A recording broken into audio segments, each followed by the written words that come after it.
여러분, 하나님은 살아 계십니다. 근데 입으로만 믿지 안 믿는 사람들이 태반이에요. 안 믿는 사람이 많아요. 경상남도 하동에서 어떤 일이 있었냐면은 옛날에 비가 너무 안 온 거예요. 요즘처럼. 비가 안 오니까 무당들은 기우제를 지내고 예수 믿는 사람은 기도회를 했어요. 기도회.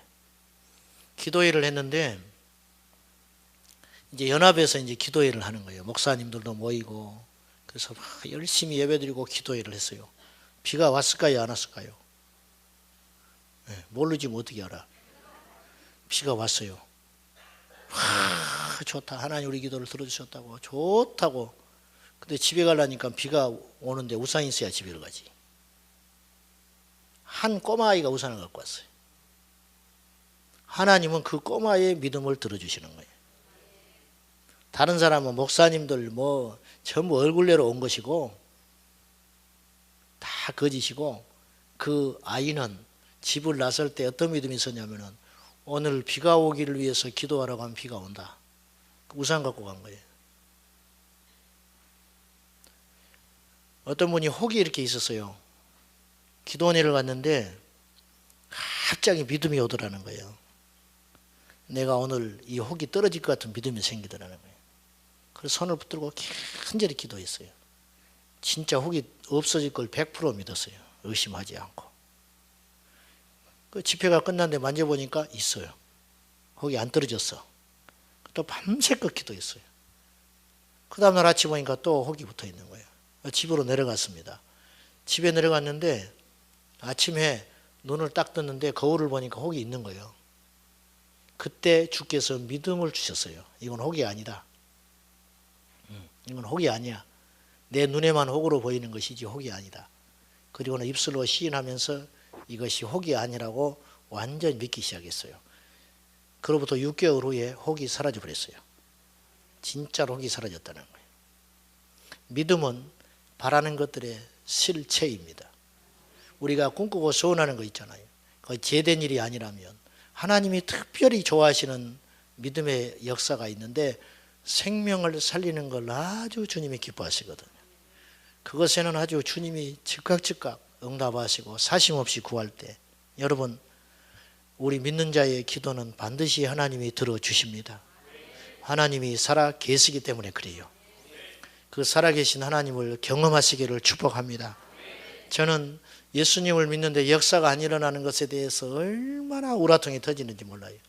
왜 병든 자에게 손을 얹는데 안 일어나냐고 말이에요. 안 일어나. 이럴 수가 있냐? 이럴 수가 있어. 성경에는 믿는 자에게 이런 표적이 따른다고 그랬고 새방언을 말하고 귀신을 쫓고 병든 자에게 손을 얹으면 나은다 그랬는데 왜 우리에게는 그런 역사가 없냐고 말이에요. 그 없는 이유가 있어요. 시도를 안 하는 거예요. 시도.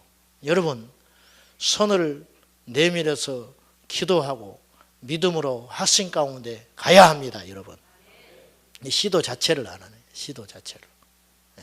바울이라고 해서 다 고쳤겠어요? 못 고친 적도 있었죠. 성경에는 고친 이야기만 있지.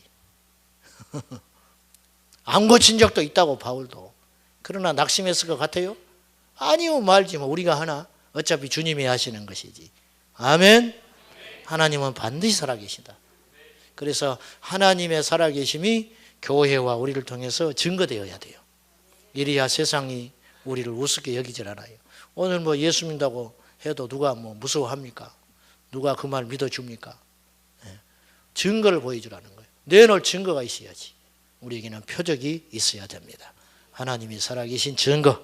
아멘. 자, 오늘은 계속 종교의 영에 대해서 제가 설교하고 있습니다. 제 기억의 4번째 시간인데 오늘 제목은 종교의 영의 희생자 그런 제목으로 함께 말씀을 나누겠습니다. 여러분 사탄은 존재합니다. 믿으시죠? 사단은 있어요. 그러니까 정상적으로 신앙생활 못한다. 그리고 그렇게 교회를 오래 다니는데 믿음이 안 자란다. 미혹되는 거예요. 미혹돼. 죄가 반복돼서 계속한다. 이유가 있는 거예요. 이유가. 사단은 굉장히 강조해요. 자신을 아는 자에게는 사단은 아무런 힘을 쓰지를 못해요. 굉장히 약해요. 그런데 예수 안에 있고 사단의 계략을 꿰뚫어 아는 자에게는 사단은 힘을 쓰지를 못해요. 그런데 그것을 묻어지고 사단의 역사라고 인정하지 않는 자에게는 이 사단은 어마어마한 능력이 있어요. 그래서 예수 안에 있는 자에게 사단은 힘을 쓰지를 못해요. 그러나 세상의 왕 노릇하고 있는 사탄은 세상에 속한 자에게는 엄청난 권세를 갖고 있어요. 여러분, 예수 믿는 우리도 미혹받는다는 걸 꼭 기억해야 돼요. 저도 미혹당합니다. 저는 사단에게 눌려본 적이 있었어요. 부끄러운 이야기지만은 그래서 생각이 참 중요한데, 제가 고등학교 때 학창 시절에 서풍을 갔다 와가지고 서풍을 갔다 오니까 일찍 집에를 올 기회가 있었어요. 그래서 이제 피곤하더라고, 산에 갔다 오니까.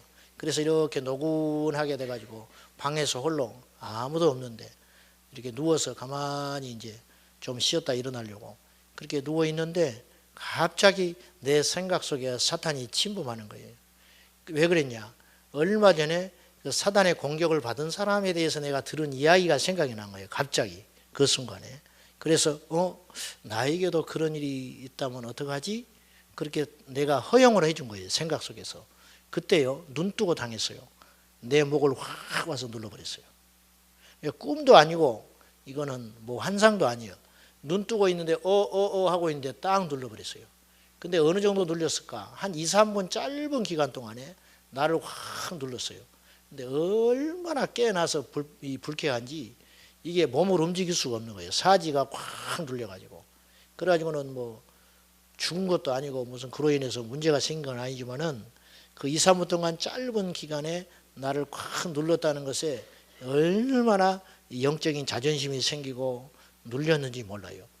과거의 신학은 양신의 역사가 없다 그래가지고 성령 안에 있는 우리에게 귀신이 역사하겠냐, 이것을 지금도 굳게 믿는 사람들이 있어요. 근데 제가 길지 않는 목회 생활을 하고 성도님들과 상담을 하고 교회 안에서 이렇게 상대를 해본 결과 믿는 자들도 사단에게 미혹을 당합니다.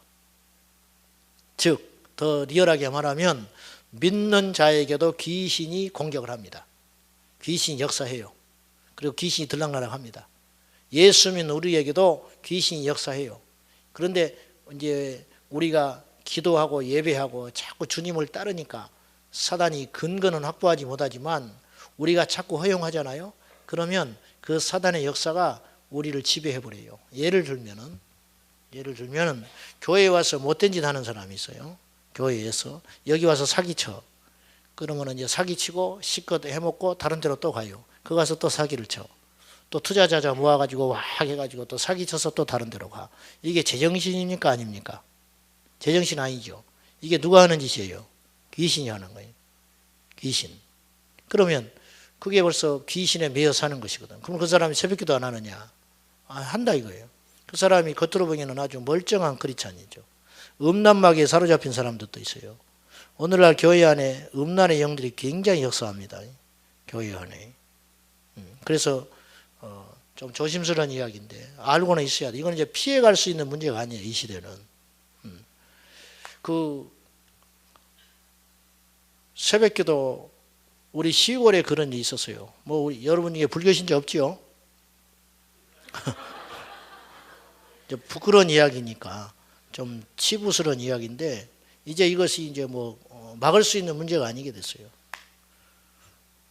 그 새벽기도 때 차운행하는 그 전도사님이 집사님하고 눈이 맞아버렸어요. 왜냐하면 1년 360일 계속 만나니까 계속. 그래서 눈이 맞아가지고 좀 김새가 이상한 거예요. 그 사모님이 또 보통이 아니에요. 사모님이 탁 눈치를 채고는 몰래 봉고차에 타 있었어요, 뒤에. 그래서 딱 잡혔어요. 그 전도사님 목회 그만뒀습니다. 야구르트 장사합니다.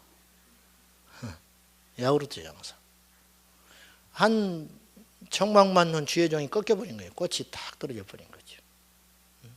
여러분, 사람은 누구도 장담 못해요. 정신 바짝 차려야 돼요. 이게 사단이 하는 짓이에요. 그래서 누구도 미혹될 수 있어요. 누구도. 기억해야 됩니다. 기억해야 됩니다.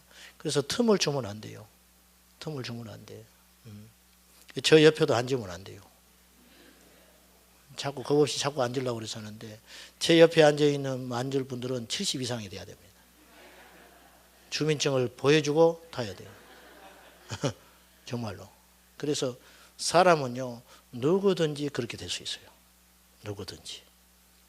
자, 사단은 심지어 예수님도 시험했어요. 근데 우리가 뭐라고 시험을 안 나가겠어요? 여러분, 우리는 아무것도 아닙니다. 우리가 뭡니까? 우리가 무슨 힘이 있습니까? 우리가 우리 자신을 어떻게 지켜냅니까? 예수님도 넘어뜨리려고 덤벼들었는데 사탄이 그렇게 겁이 없는 존재인데 우리는 아무것도 아닌 거예요. 여러분, 그렇게 자신 있으세요? 여러분이 그렇게 자신 있어요? 응? 뭐가 그렇게 잘났어요? 우리가 뭐가 있습니까? 주님의 은혜로 여기까지 온 거예요. 나간 호흡이 안 들어오면 끝인 거예요. 우리 인생은. 호흡은 들숨이 있고 날숨이 있잖아요. 내뱉은 들숨이 날숨이 들어오지 않으면, 들숨으로 돌아오지 않으면, 나간 호흡이 들어오지 않으면 끝나는 거예요. 너희 생명이 어디 있느냐? 야고보 사도가 그랬죠. 아침에 있다가 없어지는 안개니라. 아침에 안개가 위력이 대단하지요. 앞을 가려버리죠. 해가 떠오르는 아무것도 아니에요. 우리 인생이 그와 같은 거예요. 뭐 한 시대를 풍미했다 어쨌다 아무 필요가 없어요. 우리가 뭡니까? 우리가 예수님도 시험 받았어요. 교만하면 안 돼요. 우리는 말할 것도 없어요. 종교의 영은 사탄이 쓰는 강한 무기 중에 하나예요. 소리 없이 강하다 이런 카피가 있죠. 차들이 고급차가 소리 없이 강하다는. 소리 없이 강한 것이 종교의 영이에요. 굉장히 강하고 뿌리가 깊어요. 사탄은 열한하지 않아요. 그리고 자신을 점처럼 드러내지 않습니다. 자, 먼저 오늘은 두 가지 걸 고민하려고 그래요. 종교형의 희생자라고 그랬죠. 사탄이 시험하기 좋은 사람이 있고 사단이 시험하기 좋은 상태가 있다. 네, 좋은 상태가 있어요. 먼저 종교의 영에 타겟이 되기 쉬운 상태가 있어요. 첫째는 교만한 상태입니다. 자만한 상태. 교만하면 종교형이 건드리기가 아주 쉬워요. 교만이라는 것은 다른 표현으로 하면 자기 합리화예요. 나만 옳고 나만 맞다는 거죠. 이게 교만의 특징이에요. 바리새인들이 교만했어요. 겉으로 자신들은 교만하다는 소리를 입에 달지도 않았지요. 그러나 행위는 교만했어요. 이게 종교의 영의 타겟이 되는 거예요. 교만하면요 아무 쓸모가 없어요. 여러분 한번 따라하세요. 교만하면 아무짝에도 쓸모가 없다. 여러분 교만한 사람은 어디다 쓰겠어요? 교만한 사람은 어디다 써? 에? 지옥에 불쏘시개나 놨어야지. 교만한 사람은 그냥 두면 망하는 거예요. 에. 병든 사람은 병 고치면 돼요. 가난한 사람은 복을 주시면 돼요. 그죠? 모르는 사람은 하나님 가르쳐 주시면 돼요. 교만한 사람은 어디다 쓰냐는 거예요. 교만한 사람에게 돈을 주면 어떤 일이 벌어지겠어요? 차이가 똑똑해서 돈 번지 할 거 아니에요. 교만한 사람에게 건강을 주면 어떻게 되겠어요? 그 건강 가지고 하나님을 대적합니다. 교만한 사람을 높이면 어떤 일이 벌어지겠어요? 자기 스스로 높아진 줄 알고 더 미혹되게 되겠죠. 그러니까 아무런 쓸모가 없는 거예요. 교만한 자는. 교만한 상태는 굉장히 위험한 거예요. 교만한 상태. 그럼 교만한 상태가 어떤 상태냐? 나는 교만하지 않다고 생각하는 상태라. 나는 괜찮다. 그렇게 생각하는 상태가 어쩌면 굉장히 위험할지 몰라요. 두 번째로 종교형에 미혹되기 쉬운 상태는 하나님보다 사람에게 초점을 맞출 때예요. 사람을 지나치게 높인다든지. 폴 오셔 목사님이 이런 경고를 했어요. 이 시대 크리스찬들이 목사를 너무 높인다는 거예요. 여러분 목사 높이지 마시오. 존중은 해야 되지만 높이지 마세요. 입만 열면 목사 자랑하고 뭐 큰 교회 다니고 뭐 우리 목사님이 어쩌고 저쩌고 그런 소리 뭐하러 해야 됩니까? 예수 이야기하기도 바빠 죽겠는데. 예수 이야기는 안 하면서 그냥 사람 높이느라고 정신이 없어요. 은근히 그걸 즐기고 아주 악한 것입니다. 아주 악해요. 우리는 그러지도 않겠지만은 높이지 마세요. 절대로 사람 높이지 마시오. 사람 높이면 안 됩니다. 아멘? 왜 사람을 지나치게 높입니까? 하나님보다 사람에게 초점을 맞추면 종교형에 사로잡히죠. 왜? 그 사람에게 이게 맞춰줘야 되거든요. 그러니까 성도가 이 목회자의 눈치를 보고 목회자에게 어떤 이렇게 초점을 받기 위해서 목회자에게 어떤 그런 거 있잖아요. 이렇게 심사를 기쁘게 해주고 싶고 뭐 좋은 마음이죠. 그런데 좋은 걸로 시작했다가 사단이 역사하는 거예요. 그러니까 교회에 오면 예수님이 생각이 나고, 교회에 와서 신앙생활 하는 내 중심 자체가 예수 그리스도여야 되는데 자꾸 사람에게 초점을 맞추는 미혹에 빠지는 거예요. 큰 교회 목사님들이 슈퍼스타들이 많아요. 아주 위험한 상태에 있다는 거예요. 아주 위험한 상태에. 주님은 종으로 섬기러 왔잖아요. 어디 가면은 그래서 목사님 같지 않고 무슨 회장 같다니까요. 회장은 회장이야, 당회장이니까. 회장은 회장인데 그냥 출근하면 그냥 목사님들이 쫙 줄 서가지고 나오고, 퇴근하려고 그러면 딱 나와서 인사해주고, 막 이런 일이 생기네. 예수님의 삶하고는 너무 동떨어진 그런 삶을 살고 있는 거죠. 목회자도 마찬가지예요. 성도들한테 초점을 맞추기 시작하면 하나님을 기뻐하는, 하나님께서 원하시는 메시지를 못 던져요. 그리고 사람에게 맞추는 메시지를 던지기 시작하는 거예요. 그럼 미혹되기 시작하는 거예요. 그러면 위선적이 생기는 거예요. 위선, 종교적. 그래서 종교의 영에 미혹될 수가 있다는 거죠. 여러분, 하나님보다 사람에게 초점을 맞추지 마세요. 그러면 그 사람이 나를 이렇게 실망시키고 기대에 차지 않을 때는 신앙 자체가 흔들려 버리는 거예요. 굉장히 위험한 상태라는 거예요. 여러분, 우리 교회 주인은 예수 그리스도입니다. 뭐 말할 가치도 없을 만큼 중요한 이야기. 우리 교회 주인은 예수 그리스도. 우리 자녀의 주인은 예수 그리스도. 내 인생의 주인은 예수 그리스도예요. 왜 하나님 모세 시체를 거둬왔겠어요? 모세 시체를 두면 이스라엘 백성들은 모세 시체 앞에 계속 우상 숭배 그 짓을 하는 거예요. 하나님이 아는 거예요. 그래서 쓸쓸하게 데려가 버리는 거예요. 사람에게 초점을 맞추지 마세요. 우리 주님에게만 주목을 해야 할 줄로 압니다. 소울타이라고 들어보셨어요? 영적인 묶임, 영혼의 묶임이 있어요. 이렇게 딱 묶입니다. 그러니까 그 사람의 상태에 따라서 내가 흔들리는 거예요. 이게 소울타이예요. 영적으로. 소울타이. 그래, 교회 안에 소울타이가 되는 경우가 있다. 예를 들면, 그러니까 교회에 와서 그 사람을 보게 되는 거예요. 혼의 묶임, 그 사람하고 연결이 되어 있는 거예요. 그 사람이 어쩌냐, 이 사람이 어쩌냐, 뭐 이런 거 있거든요. 아주 위험한 거예요. 아주 위험한 거. 그래서 건강한 신앙생활이 못 되는 거예요. 그 사람이 어떻게 하냐면 하나에 따라서 자기가 움직이는 거예요. 교회도 이 사람이 떠나면 따라다니는 사람들이 있어요. 따라다녀요, 그 사람을. 거의 솔타이 돼 있어서 그래요. 묶여 있어가지고 그 사람하고 건강한 상태가 아니라는 거예요. 여러분이 누군가에게 묶여 있다면 건강한 상태가 아니에요. 아주 위험한 거예요. 좋지 않아요. 다 풀어버리고 자유하시기를 축복합니다. 누가 우리를 정죄합니까? 누가 우리를 지배합니까? 예수 그리스도 외에 누가 우리를 지배합니까? 안 그렇습니까? 세 번째, 기도가 약해질 때. 이거 말할 필요도 없지요. 기도에 약해지면 종교의 영에 타겟이 돼요. 모든 시험의 근원은 여기에 있어요. 기도가 약해지는 거예요. 예수님께서 겟세마네 동산에서 제자들과 함께 기도할 때 시험에 들지 않게 깨어 기도하라 그래요. 시험에 들지 않게 깨어 있으라 그랬어요. 네 번째는 슬픔의 상태가 오래 갈 때. 슬픔의 상태가 오래 가면 사단의 미혹을 받아요. 사람이 애통한 거하고 슬픔은 달라요. 애통하는 마음이 있어야지 슬퍼하면 안 됩니다. 성경은 우리에게 기뻐하라고 그래요. 기뻐하라. 우울의 영은 예수님께로부터 온 것이 아닙니다. 우울의 영은 사단에게서 온 것입니다. 나는 요새 우울해. 그런 소리 하지 마세요. 우울할 겨를이 어디 있어 지금. 전도하기도 바쁘고 예수 바로 믿기도 어려운데 우울한 게 무슨 자랑이야? 우울하면 이겨야지. 이러면 이제 사람들이 목사님하고 대화가 안 돼요. 그런데 나도 별로 대화하고 싶지 않아요. 그런 사람은. 나도 별로 나도 비싼 밥 먹고 대화하고 싶지 않아요. 여러분, 슬픔의 상태가 오래 가면 타겟이 됩니다. 슬픔의 상태가. 다섯 번째, 분노의 상태예요. 그래서 분을 품되 하루를 넘기면 안 돼요.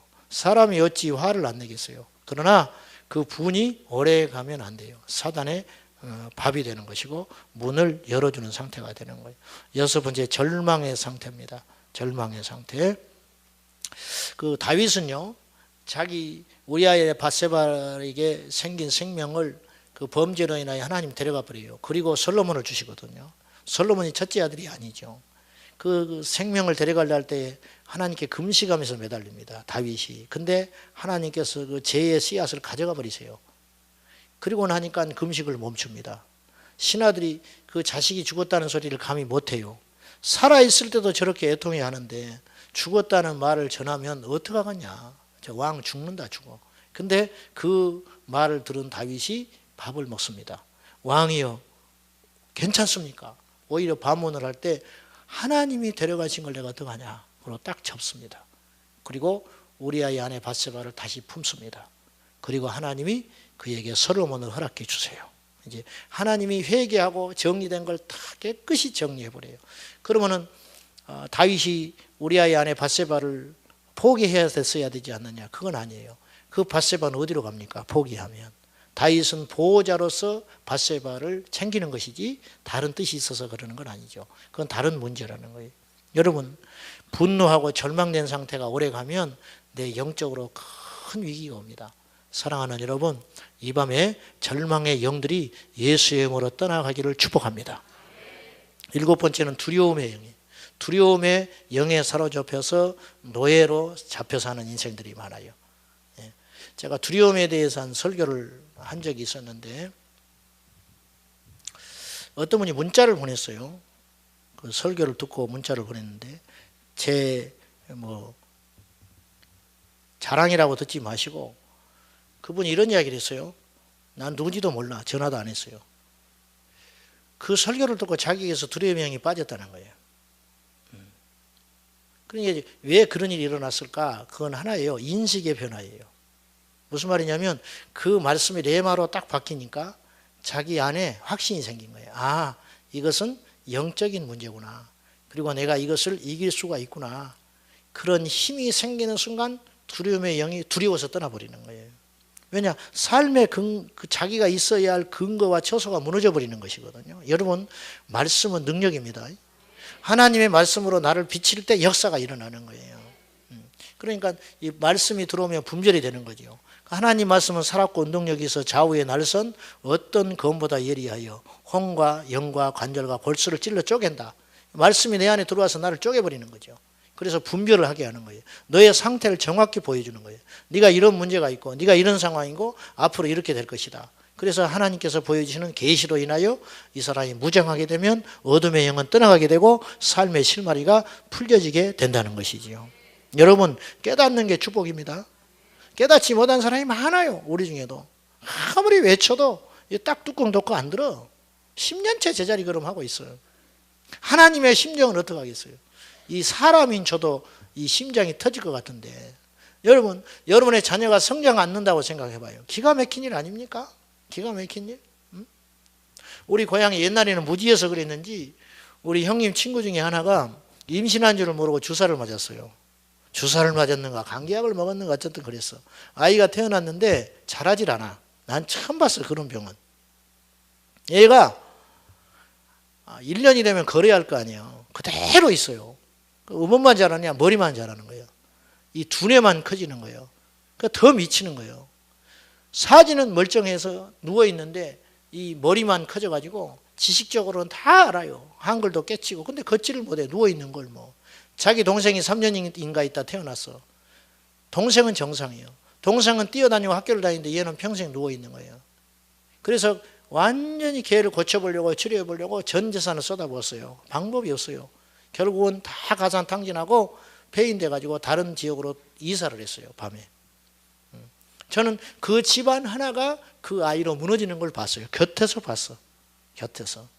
영적으로도 마찬가지예요. 여러분, 주의 말씀을 듣고 예수를 믿고 교회를 그렇게 오래 다녔으면 변해야지요. 성장해야지요. 안 자라고 있는 거예요. 맨날 제자리 걸음만 하고 있어요. 좀 됐나 싶으면 또 무너져 버리는 거예요. 됐나 싶으면 또 무너져 있는 거예요. 이런 반복되는 역사 가운데 성령께서 얼마나 근심하고 단식하겠냐고 말이에요. 사랑하는 여러분, 오늘 이 밤에 그 고리를 끊으시기를 축복합니다. 말세에는요 환란이 와요. 어떻게 이기려고 그럽니까? 어떻게? 이렇게 타협을 잘해버리는데 어떻게 이기려고 합니까? 그렇게 돈을 사랑하는데 어떻게 이기려고 합니까? 자식이 우상인데 어떻게 이기려고 합니까? 여러분의 가진 것이 먼저인데 어떻게 다가오는 환란을 이기려고 하세요? 우리가 영적으로 성장해야 돼요. 우리가 준비해야 됩니다. 기름찬을 준비해야 돼요. 이거 준비하지 않으면 이길 방법이 없어요. 마음으로는 이기고 싶지. 이기고 싶어요. 베드로가 누굽니까? 주는 그리스도시요 살아계신 하나님의 아들입니다. 멋진 고백을 했어요. 그러나 그날 부인해버리고 말았어요. 응? 안 되는 거예요. 영생의 말씀이 계시면 누구로 가오리까? 너희가 나를 버리리라. 베드로가 분노했어요. 우리 어떻게 보고 이런 소리 하시나? 다 버릴지라도 저는 주를 버리지 않습니다. 그때 주님이 탁 얘기해요. 오늘 닭 3번 울기 전에 닭 울기 전에 네가 나를 3번 부인하리라. 굉장히 섭섭했을지 몰라. 베드로는 완전히 나를 물러하시나. 근데 그 약속대로 됐어요. 이게 인생이에요. 누가 무엇을 장담하냐 그 말이에요. 여러분, 두려움의 상태가 오래 가면 어둠의 영이 침범해버려요. 나를 지배해요. 이 밤에 두려움의 영을 이기세요. 주님이 주시는 마음은 담대함입니다. 어려운 것과 두려운 건 다른 문제예요. 어려워도 담대함이 있을 수 있어요. 근데 아무런 문제가 없는데 두려워하는 거예요. 쫓기고. 이건 사단의 역사예요. 두려워하지 마세요. 성경은 염려하지 말라 했고 두려워하지 말라 했고 믿음으로 된다고 그랬는데 두려움을 믿으면 그 두려움이 나를 지배하게 되는 것이죠. 두려움을 믿지 마세요. 주님을 신뢰하고 믿어야 된다고 말이죠. 자, 종교형에 타겟이 되기 쉬운 상태의 사람 2가지 예를 들어보겠습니다. 첫째는요, 하나님을 경험하지 않고 교회에 드나드는 자들이에요. 성령을 경험치 않는 자들.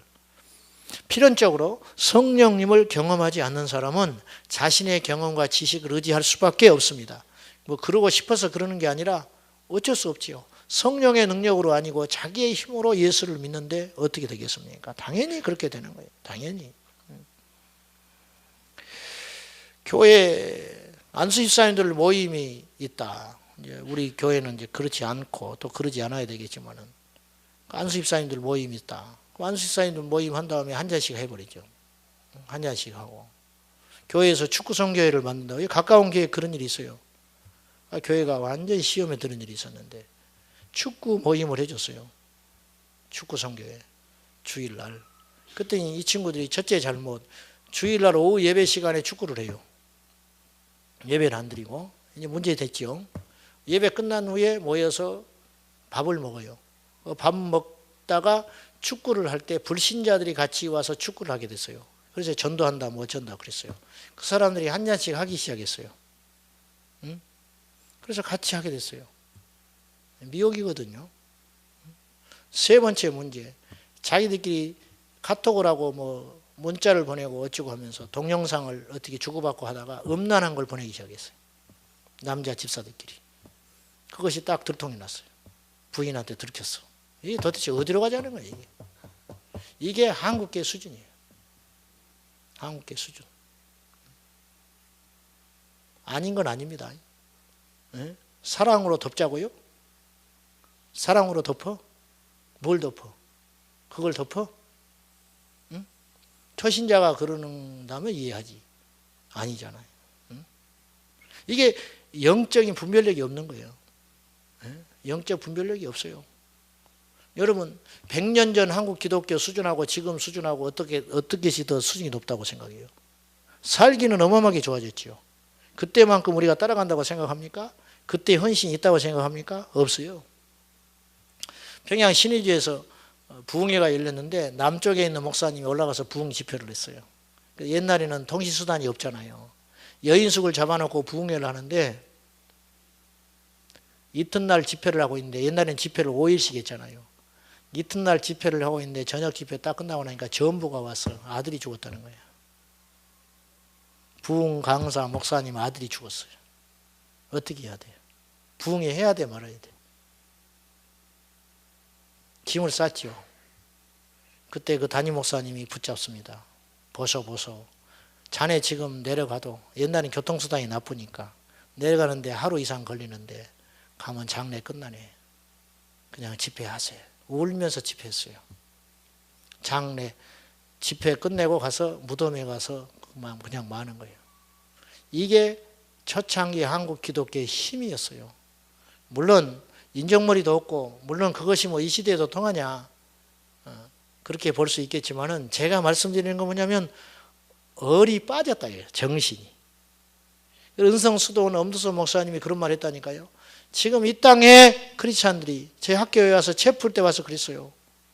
머리 스포츠로 확 깎고 머리 하얘가지고 이분이 새카만 분이 눈이 반짝반짝 해가지고 이렇게 말했어요.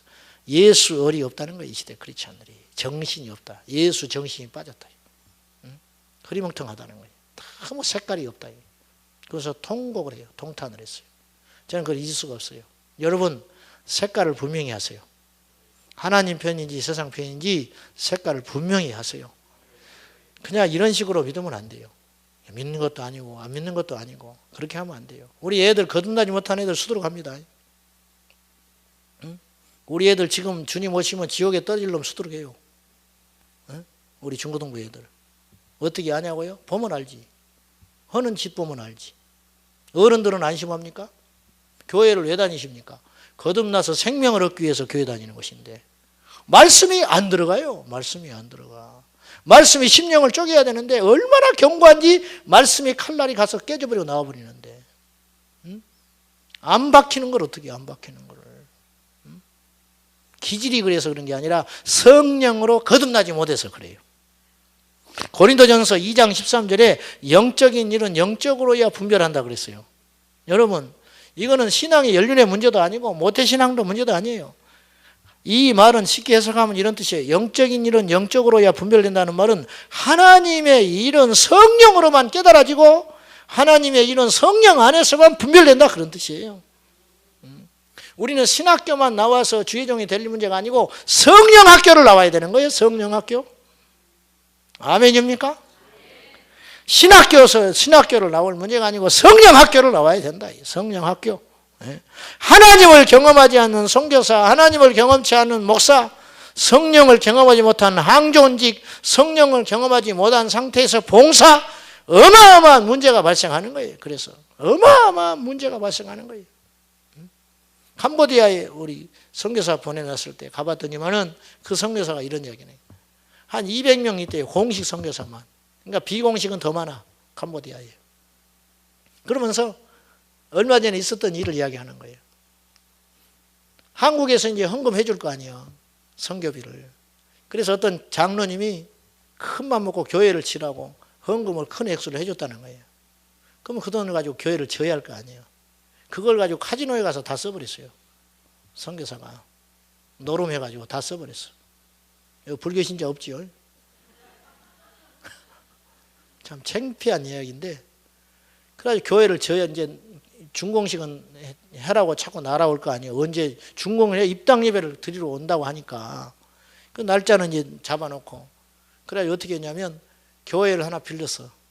가짜로. 그래 간판 바꿔가지고 그 교회를 해가지고 중공 예배를 멋지게 딱 드렸어요. 한국에서 수십 명이 와가지고 그 장로님들이랑 그 교인들이 와서. 그러니 끝난 일인 줄 알았어. 근데 이 장로님이 대부분이 가기 전에 반드시 연락하거든요. 선교 현지에다가. 왜냐하면 일정도 모르고 말도 안 통하고 어디로 가야 할지도 모르니까 100% 연락해서 간단 말이에요. 근데 이 장로님이 사업차 그 주변에 베트남을 갔다가 갑자기 거기 가고 싶은 생각이 든 거예요. 가지고 바쁘실까봐 연락을 안 하고 간 거예요. 갔더니 교회가 없어져 버렸어. 교회 이름이 다른 이름이 떡 앉아 있는 거예요. 그래서 자기가 잘못 왔나 아무리 봐도 그 건물인데 교회 간판이 딱 바뀌어 있는 거예요. 알고 봤더니 그걸 임시로 빌려가지고 중공 예배 드렸다는 걸 알게 된 거예요.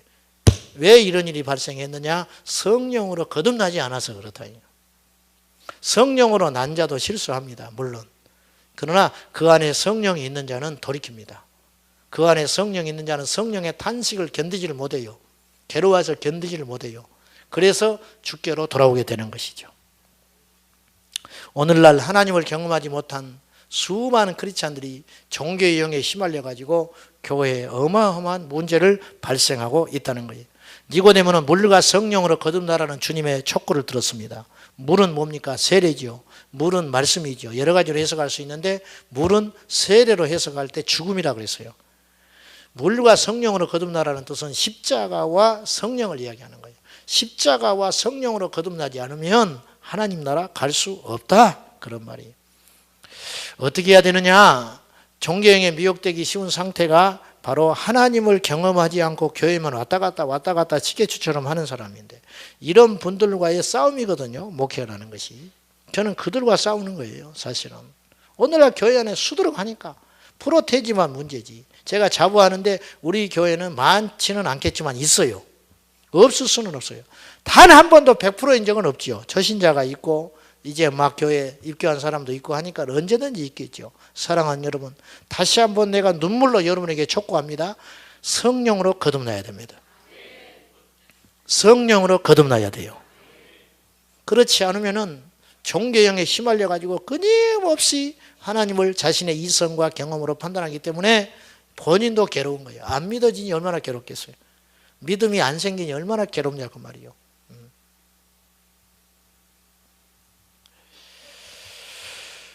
겸손해야 됩니다. 겸손함은 갈급함과 목마름과 애통함을 가져와요. 그리고 하나님이 수단이 되어서는 안 되고 목적이 되어야 됩니다. 교회에 와서 시험 드는 이유가 뭔가? 교회에 와서 또 불쾌한 이유가 뭔가? 말씀을 들을 때 불쾌한 이유가 뭔가? 하나님이 목적이 아니에요. 다른 목적이 있기 때문에 불쾌한 거예요. 다른 목적이 있기 때문에 교회에 와서 시험 드는 거예요. 여러분, 교회에 와서 예수님 만나고 가면 되지. 밥이 짜면 어떻고, 밥이 많으면 어떻고, 밥이 떨어졌으면 어떻고. 그래요, 안 그래요? 왜 그런 것에 신경을 쓰는지 몰라. 그것이 그런 사람을 일컬어서 밥순이라고 그러는 거예요. 밥돌이 밥순이가 너무 많아. 교회에 와서 그것만 온통 관심이 있어요. 직장인들은 돈이 목적입니다. 그렇기 때문에 직장에 가서 시험 드는 법이 없어요. 직장에 가서 시험 들었다는 사람이 있어요? 돈만 주면 돼. 돈 버는 게 목적이니까 뭐 같이 있는 사람이 화장을 하든 말든 옆 사람이 뭐 밥을 먹든 안 먹든 나한테 뭐 어쩌든 저쩌든 상관 안 해. 돈만 주면 돼. 제 날짜 월급만 나오면 시험 안 들어. 근데 월급을 안 줬다. 그때는 또 생각이 좀 달라지죠. 당연히 달라지는데 이 목적이 무엇이냐에 따라서 우리의 삶의 패턴은 완전히 달라진다는 거예요. 우리 목적은 예수예요. 예수. 우리 목적이 믿음이고 우리 목적이 성령님이고 우리 목적이 천국이고 우리 목적이 예수 그리스도라면 그 외의 것은 다 상쇄될 수 있는 거예요. 무엇이 우리를 힘들게 합니까? 누가 나를 넘어지게 합니까? 주님이 나를 넘어뜨리지 않는 한은 넘어질 이유가 없잖아요. 할렐루야. 주님이 나를 넘어뜨리기 전에 넘어질 일이 없는 거예요. 왜? 주님이 내 생의 목적이니까. 그런데 사람들은 교회를 다니면서 실족해요. 수도 없이 실족했다는 거예요. 내가 예언합니다. 한 곳에서 실족하는 사람은 다른 데 가면 또 실족할 일이 생겨요. 반드시 그래요. 뭐 피하려다가 뭐 만난다고. 교회도 그렇대요. 교회도. 아이고 저 사람만 없으면 우리가 편안할 것 같아. 가지고 막 온 교인이 기도해요. 나가버려라, 나가버려라, 나가버려라. 그런 교회는 없지만은 하나님이 기도를 들어서 나갔어. 할렐루야, 할렐루야, 할렐루야. 그 다음 주에 더 센 놈이 들어와요. 그 다음 주에. 왜? 우리를 연단하는 목적이 있는데 그걸 져야 되는데 그 십자가를 지라고 주신 것인데 그걸 벗어던져 버리면 주님이 더 센 놈을 붙여버리지. 그래 안 되는 것이라. 자신은 실제로 하나님을 만난 적도 없고 회개한 적도 없는데 분위기에 취해서 자기가 믿음이 있는 줄 알아요. 혹은 과거의 성령의 충만함을 오늘의 충만함으로 착각하는 경우도 있습니다.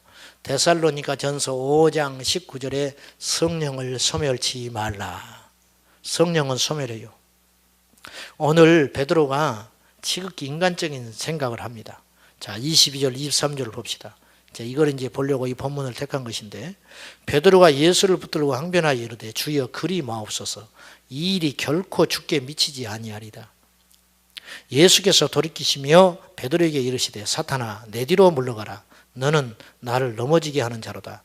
내가 하나님의 일을 생각하지 아니하고 도리어 사람의 일을 생각하는도다 하시고, 사람의 일을 생각하지 않고 하나님의 일을 생각하지 않고 사람의 일을 생각하는 게 뭐냐? 종교의 영의 특징이라. 하나님의 관점에서 보질 않아요. 지극히 사람의 관점으로 보는 거예요. 그래서 그들이 하는 말은 맞아요. 자, 예수님을 왜 예수님이 십자가에 죽으십니까? 얼마나 의리 있어 보입니까? 제자 중에 으뜸이죠. 그러나 그 행위는 주님이 볼 때는 사탄의 하수의 이동입니다.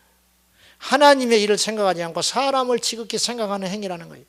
교회 안에 하나님의 관점, 하나님의 생각을 도외시하고 사람의 생각과 관점으로 결단하고 행동하고 처리한 일들이 숱하게 많다. 이게 종교의 영이라. 이게 종교의 영. 그 교회 가면 숨이 막혀버리는 거예요. 하나님의 생명이 숨을 쉴 수가 없는 거예요. 네. 여러분 99%가 종교의 영의 미혹을 받고 있어요. 이 땅의 교회들이. 그리 안 그래요? 99%가 종교의 영의 미혹을 받고 있다. 우리도 이것과의 싸움이에요. 앞으로 우리 교회도 굳어지지 않도록 조심해야 됩니다. 계속 성령님이 주인 되는 교회가 돼야 되는 거예요. 비본질적인 걸 가지고 자꾸만 물고 늘어지는 게 종교의 영이라요. 종교의 영. 어떤 목사님이 부임해 갔는데 그 전에 목사님이 이 목사님은 항상 강단에서 흰 장갑을 끼고 있었다는 거예요. 흰 장갑. 그러니까 은퇴하셨어 이분이. 가지고 이제 그 목사님 새로 가서 장갑을 끼라고 교인들이 그렇게 하니까 장갑을 꼈어. 장갑을 껴서 설교를 하니까 이게 책을 넘길 수가 없잖아. 장갑을 껴서 넘어가야 말이지. 그래가지고 여기다 침을 묻히자니 그렇고 벗자니 그렇고 가지고 한 6개월을 버티다 깝깝해서 벗어버렸대요. 그리고 쫓겨났어요. 장갑을 껴야 되는데 장갑 벗었다. 예? 이게 한국의 실정이에요. 여러분. 예? 피아노가 망가졌는데 바꾸지를 못해. 왜? 우리 할아버지가 해놓은 거예요. 손주가 교회를 다니니까 못 바꾸는 거예요. 위치 못 바꿔요. 여기 있는 거 이쪽으로 바꾸고 싶어도 못 바꿔요.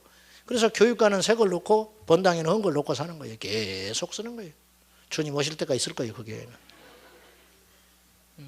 이게 종교의 영이 하는 일이라 이거예요. 이게 본질적이지 못한 걸 물고 늘어지면서 끊임없이 교회를 좀먹고 있는 영이 종교의 영이라. 소리 없이 세다니까요. 소리 없이 어마어마하게 강해요. 어마어마하게 강해. 예. 이게 상상 임신이라고 들어봤죠. 임신하고 징후가 아주 같다고 그래요. 입덧합니다. 배가 불러옵니다. 그러나 뱃속이가 비어 있어요. 무슨 말이냐면 내가 기도하는 무리 가운데 있으면 내가 기도하는 줄 알아요? 아닙니다. 성령을 받고 옆에서 은혜가 열리고 그러면 자기도 은혜 받은 줄 알아요? 그렇지 않아요. 냉정하게 따져야 됩니다. 여러분. 예. 하나님과의 관계는 1대1의 관계라요. 1대1의 관계. 이 밤에 성령으로 깨지시기를 축복합니다. 교회만 왔다 갔다 성령님 경험하지도 않고 성령이 뭔지는 알아요. 이 땅의 한국 교인들은 성령에 대해서는 다 들었지. 그러나 자기가 성령으로 충만할 걸 기대하지 않아요. 성령의 소중함과 가치를 몰라. 정말 성령님을 구하고 구하면 성령님은 이 맛이에요. 성령을 구하지 않기 때문에 오시지 않는 거예요. 성령님을 구하지 않기 때문에 거룩한 욕심을 가져야 돼. 거룩한 욕심. 내 안에도 저 능력을 주십시오. 엘리사가 엘리야의 갑절의 영감을 구하잖아요. 정확히 갑절의 능력을 주셨어요. 하나님은. 엘리야가 한 일에 갑절의 역사를 했어요. 엘리사는. 이것이 하나님이 구할 때 주시는 축복이에요. 여러분 성령님을 구하면 주십니다. 성령님을 구해야 된다는 거예요. 그럼 어떻게 하면 우리가 교회만 왔다 갔다 하는 거짓 신자가 아니라 진정으로 성령 안에서 녹아지고 변화되어서 새로워질 수 있느냐? 그것은 성령님을 간절히 요구하고 겸손히 엎드리는 길밖에 없는 거예요. 사실은. 선교사님들이 모여서 이렇게 훈련을 하는 거예요. 훈련. 그러면 이제 마지막 어떤 교단이든지 선교사님들을 모여서 훈련하면 이 트레이닝하고 이제 파송하고 그러기 전에 코스웍을 하잖아요. 근데 이 마지막이 됐어요. 이거 마치면 내일 이제 본교회로 돌아가서 선교사로 다 파송받고 이제 흩어지는 거예요. 근데 강사 한 분이 한 달 동안 합숙을 하는데 온갖 강사님들이 다 와서 설교하고 뭐 선교지에 가면 이렇게 해야 되고 선교 전략에 대해서도 하고 영성에 대해서도 하고 막 여러 가지도 했겠죠. 마지막에 이 강사 한 분이 영적인 눈이 떠졌어. 여기에 성령으로 충만하지 못한 선교사님들은 정말로 성령 충만받고 가야 됩니다. 성령으로 충만받기를 원하시면 이 시간에 여러분 책상 위로 다 올라가서 무릎을 꿇으십시오. 그랬어요. 거기 50상이 있었어요. 50상. 100명. 한 가정 올라갔어요. 한 가정. 50상 중에 한 가정만 책상 위에 올라가서 무릎 꿇었어요. 그 사람만 그날 저녁에 성령 충만함 받았어요. 뭘 말합니까? 여러분 하나님 앞에 우리의 애통함과 심장을 들여서 예수 믿어야 돼요. 신앙은 이론과 지식이 아니에요. 우리 주님을 경험해야 됩니다. 하나님을 만나야 돼요. 영이 열려야 되는 거예요. 맛을 봐야 알지. 성령으로 충만해야 환난을 이길 수 있어요. 성령을 받아야 어떤 유혹도 이길 수 있어요. 성령을 받아야 앞으로는 핍박을 이길 수가 있는데 준비되지 않으면 어떻게 이기냐고 말이에요. 어떻게? 10달이 차서 아이를 낳아야 되는데 속이 비었는데 아이를 어떻게 낳냐고 말이에요. 자기는 실제로 성령으로 충만한 적이 없는데 성령에 대하여 듣기는 했지만 성령에 대해서 공부했지만 성령 충만한 사람을 보기는 했지만 성령 충만한 자리에 가서 있기는 해봤지만 정작 자기는 성령으로 충만하지 않은 거예요. 상상 임신해서 있는 거예요. 아이가 있어야 낳지. 남들은 다 아이 낳는데 주님 오셨어요. 주님이 우리를 공중에서 맞이하실 터인데 남들은 다 유고돼서 올라가는데 나도 올라갈 줄 알았지. 자격이 없는데 어떻게 올라가냐는 거예요. 자격이 안 되는 걸. 기름 등불이 없는데 성령의 인치신 바가 없는데 어떻게 올라가냐고 말이에요. 성령이 인쳐야 올라가지. 그 안에 천국에 있는 생명책에 이름이 있어야 올라가는 것이지. 나는 제발 올라가고 싶지. 나는 간절하지요. 나는 그 마음이 애틋하기는 이루 말할 것도 없지요. 그런데 주님이 불러줘야 올라가지요. 불러줘야. 신랑이 왔는데 등불이 준비되어 있어야 맞으러 가지. 이게 바로 상상 임신처럼 성령의 역사하심도 없고 성령을 경험하지도 못했는데 성령에 대해서 듣고 성령이 충만한 자리 현장에 있다고 해서 자기가 성령으로 충만한 줄 착각할 수 있다 이거예요. 오늘 이 밤에 우리가 새로워져야 할 줄로 믿습니다. 마지막으로 어떤 사람이 이 종교의 영에 타겟이 되냐면 무리에게서 나뉘는 자예요. 잠언서 18장 1절에 보면 무리에게서 스스로 갈라지는 자는 자기 소욕을 따르는 자라 그랬어요. 그 지혜를 거절하는 자라. 무리에게서 스스로 갈라지는 자가 있어요. 여러분 왜 교회가 그렇게 중요한지 아세요? 왜 가정이 그렇게 중요한지 아십니까? 공동체이기 때문에 그래요. 이 지상에서 유일하게 홀로 할 수 없는 게 두 가지입니다. 가정생활과 교회생활입니다. 나 홀로 교회 다닌다고요? 말도 안 되는 소리 하고 있어. 안 되는 거예요. 공동체는 나를 지키는 힘입니다. 공동체를 나는 지키는 울타리예요. 여러분 교회가 이러쿵저러쿵 해도요 교회 밖에는 구원이 없어요. 여러분이 어디서 구원 받았어요? 여러분이 어디서 은혜 받았어요? 어디서? 절간에 가서 은혜 받았습니까? 여러분이 어디 가서 하나님 만났어요? 교회에서 하나님 만났어요. 기도원에서 하나님 만났다. 그게 교회지. 기도원은 왜 다닙니까? 교회를 다니니까 기도원에 갔지. 여러분 교회는 생명이에요. 그래서 마귀는 교회를 이 마지막 시대에 어지럽히고 있고 공격하고 있고 건강하지 못하도록 하게 되는 거예요. 그래서 무리해서 나뉘는 거예요. 외롭다는 사람이 있어. 외롭다는 사람. 뭐가 외로워? 뭐가 외로워? 주님이 계시는데 아주 미치고 팔짝 뛸 일이요. 뭐가 외롭냐고 말이에요. 뭐가 외로워? 교회를 다니면서 왜 외로워? 왜 외로워? 영적으로 건강하지 못하는 거예요. 목사님하고 말이 안 통해. 내가 지금 갱년기인데 안 당해봐서 모른다. 갱년기는 몰라요. 갱년기 여러분 심심한 조의를 표하는 바입니다. 목사님 자다가 깨봤어. 갱년기. 목사님 이 마음 아시오? 갑자기 눈물이 나는 거. 목사님 아시오? 자유로를 달리고 싶은 이 마음을 아십니까? 알지요. 그때가 사탄이 역사할 절호의 찬스라는 거는. 교회를 다니면서 뭐가 외롭냐고 그래요. 뭐가 외로워? 신랑 대신 예수님이 계시고 친구 대신 예수님이 계시는데 목사님 말하지 맙시다. 그래 나도 안 하고 싶어. 안 하고 싶어. 답을 거기서 찾으면 안 돼요. 거기서 타협해주고 자기 합리화를 하기 시작하면 늘어져서 끝도 없어요. 단호하게 물리쳐야 됩니다. 왜 외로운지를 살펴봐야 돼요. 왜 외로운지를 가르쳐 드릴까요? 교만해서 외로운 거예요. 교만해서. 모이자 그러면 모여야지. 뭐가 잘났다고 안 모여? 모이자 그러면 모여야지. 그래 안 그래요? 뭐가 그렇게 잘나서 안 모여? 셀 모임 하자 그러면 해야 할 거 아니에요. 뭐가 바빠서 안 하고. 동창회는 다 쫓아다니면서. 세상의 일은 다 쫓아다니면서. 무리에서 이탈하는 것은 종교형의 타겟이 돼요. 외롭거든요. 겉돌거든요. 그래서 뒤에 앉아서 판단하거든요. 뒤에 앉아서 이러쿵저러쿵 하거든요. 여러분, 예수님이 우리만 못해서 무리와 함께 했던 거 아니에요. 예수님의 삶을 보세요. 예수님이 어떻게 이 땅에서 우리를 섬겼는지를 보세요. 예수님은 죄인들의 친구였습니다. 예수님이 설교할 때 어린애가 왔어요. 무리들이, 제자들이 나무랬습니다. 그때 아이가 오지 못하도록 할 때 예수님이 제자들을 나무랍니다. 어린아이가 내게 오는 것을 말리지 말아라. 예수님은요, 누구와도 함께 하셨어요. 이것이 예수님의 본이에요. 사랑하는 여러분, 우리는 무리에서 이탈하면 굉장히 위험해요. 교회 안에서 함께 형제 자매들과 함께 어울려서 어깨동무하면서 그래야 내가 약할 때 도움이 되고 또 내가 힘이 있을 때 한 사람을 도와주고 이렇게 하면서 건강한 공동체가 되는 거예요.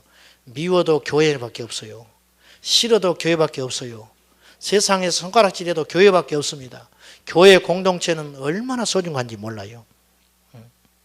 그래서 무리에서 이탈하여 홀로 떠도는 것은 굉장히 위험한 영적 상태다. 그걸 꼭 기억하셔서 우리가 어디서 예수를 믿든지 간에 한 공동체 안에서 한 지체 안에서 건강한 신앙생활 할 수 있어야 됩니다. 영적인 이야기가 아니다. 영영해야 영적인 것은 아니에요. 기억하시고 두 가지를 꼭 기억하세요. 자기를 부인하셔야 됩니다. 자기를 부인하라. 예수님 말씀했어요. 너희가 나를 따라오려거든 자기를 부인하라. 자기를 없애라는 거예요. 죄의 근원은 자아예요. 자, 세 가지를 잊지 마세요. 따라합시다. 나는 아무것도 아닙니다. 두 번째, 나는 무익한 종입니다. 세 번째, 나는 죄인 중에 괴수입니다. 나는 아무것도 아닙니다. 나는 무익한 종입니다. 나는 죄인 중에 괴수입니다. 잊지 마시오. 이것이 자기를 부인하는 거예요. 자기 부인. 민성이 한번 해봐요. 해보라고.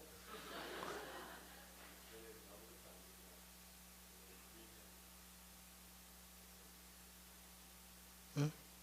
그것도 몰라? 그렇지. 잊지 마시오. 주님의 은혜로 여기에 있는 거예요. 우리가 자기를 부인하는 거예요.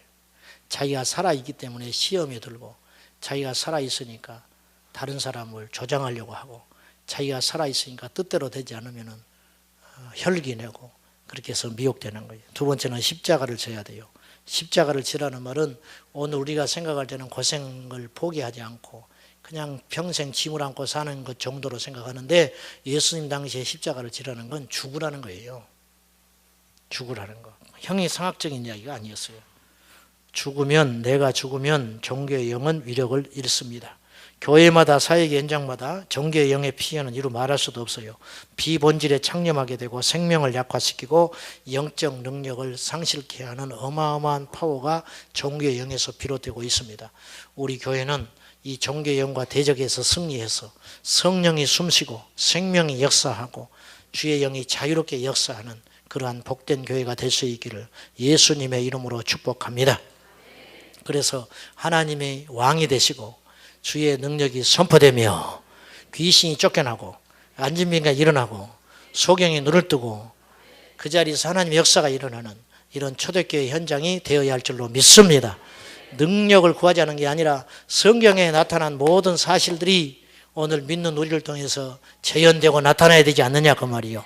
그런 능력이 우리 안에 주어질 수 있기를 예수님의 이름으로 축복합니다. 기도하십시다.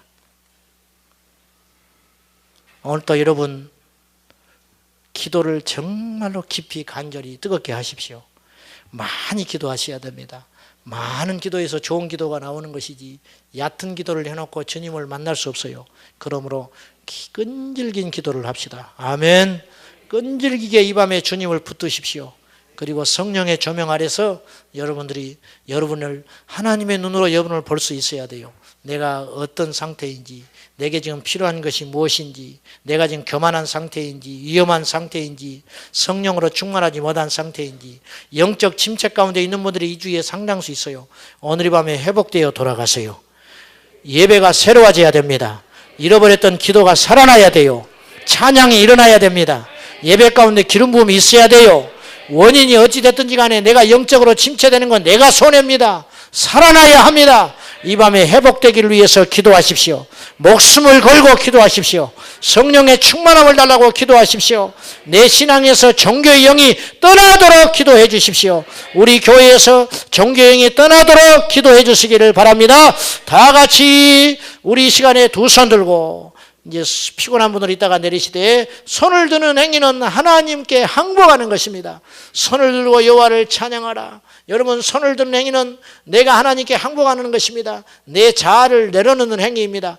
이 시간에 손을 들고 우리 다 같이 주님을 세 번 부르며 동성으로 기도할 때 주여, 내가 십자가에서 온전히 죽는 자가 되게 하여 주시고 나는 죽고 예수 살게 하여 주시옵시고 성령으로 충만하게 하여 주시고 우리 교회가 초대교회 같은 강력한 교회가 되게 하여 주셔서 종교의 영이 얼씬거리도 못하게 하시고 한국교회에 만연되어 있는 종교의 영들이 예수의 이름으로 떠나가기를 하여 중보하며 나가고 우리 나라와 민족을 위해서 기도할 때 이 전염병이, 창궐한 전염병이 오늘 이 시간 이후로 그쳐지게 하여 주시옵시고 가물은 이 땅에 피를 내려 주시옵시고 정치는 안정되게 하여 주소서.